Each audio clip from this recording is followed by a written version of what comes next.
Bobek in zlate kokoši. Bilo je pozno popoldne in Bobek je tekel naravnost v gozd. Malo prej je pobegnil od doma.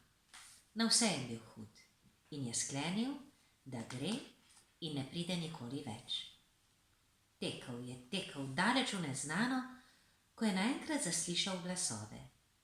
Potuhnil se je za drevo in še isti hip zagledal 3 velike zlate kokoši.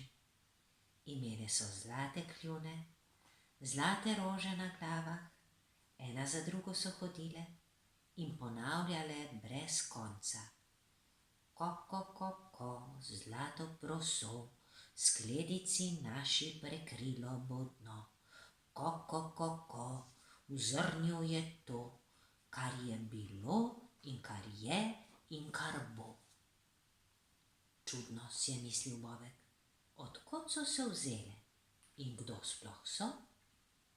Tavanje po gozdu je naenkrat postalo hudo napeto.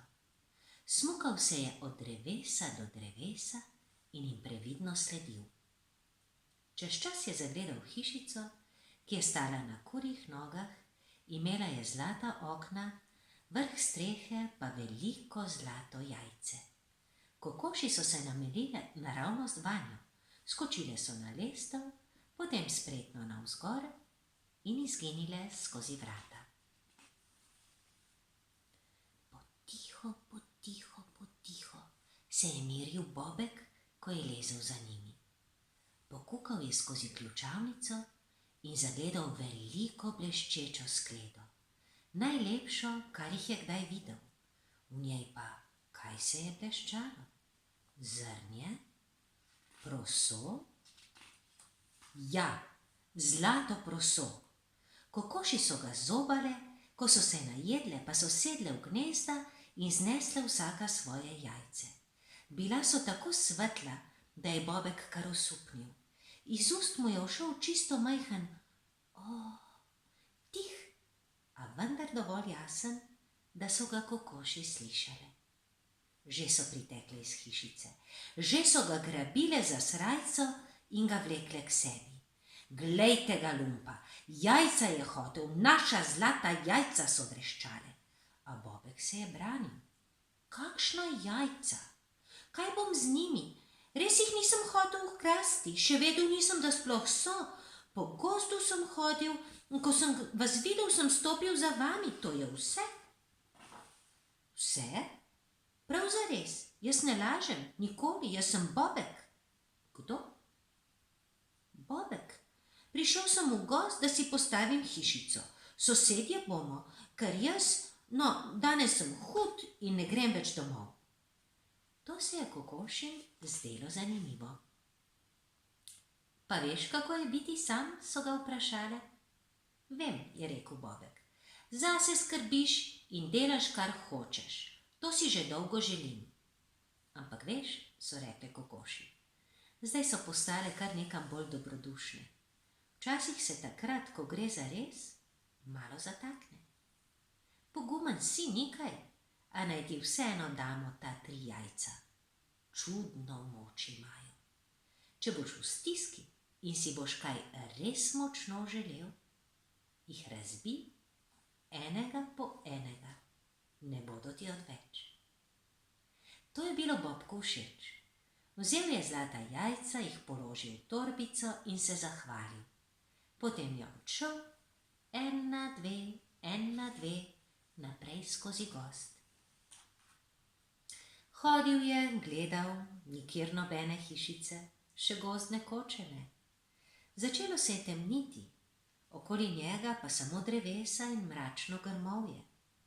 Kaj so že rekle kokoši? Da si samo zaželiš, vzameš jajce in... Naj vidim, če so govorile resnico, si je rekel Bobek in ga res vzel v roke. Zamižal je, ga trknil ob drevo in hkrati pomislil. Da bi pred mano stala hišica. In glej, že je pred njim stala hišica, ravno takšna, kot si je želel. Imela je streho in dimnik in stene iz gladkih tramov, imela je okna in vrata, ki se jih čez noč lahko zaklene. Bobek je stopil vanjo, zakuril in pogledal po omarah. Našel je lonce in krožnike, našel je žlice, nožič, prt in kuhalnico, celo žaga in sekira sta bili za vrati. A kruha nikjer, nikjer marmelade, še jabolka ali lončka mleka ne, on pa tako zelo lačen. Usedel se je na stol in žalostno pobingljal z nogami. Pa zdaj, si rekel,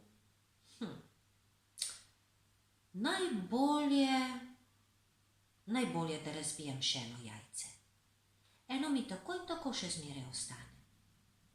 Vzel ga je iz torbice in pomislil. O, da bi na mizi stala večerja. Trk! In že je bila tu večerja. Korenčkova juha, špinača in grah, češpljevi cmoki in ribezov sok in še palačinke. Vse, kar je imel najraje. Prekrasno jajce, je zaploskal Bobek in se lotil, vse je pokusil in vse je bilo tako zelo dobro. Najedel se je in legel v posteljo. Lahko noč, je rekel, a odzdravil ni nihče. Ko bi mogel, bi takoj zaspal, a kaj ko ni šlo. Zunaj je sijala luna in v hišico metala čudne sence in noč prav zares ni bila samo tiha. Tu in tam se je oglasila nočna ptica, listje je šumelo v vetru in kdo ve zakaj je včasih glasno počila veja. Je kdo hodil tam okrog? Mu ni sestrica ravno včeraj brala zgodbe o brkatih gozdnih razbojnikih? In ali se mama in očka nista večkrat pogovarjala, da je na svetu kar veliko lumpov?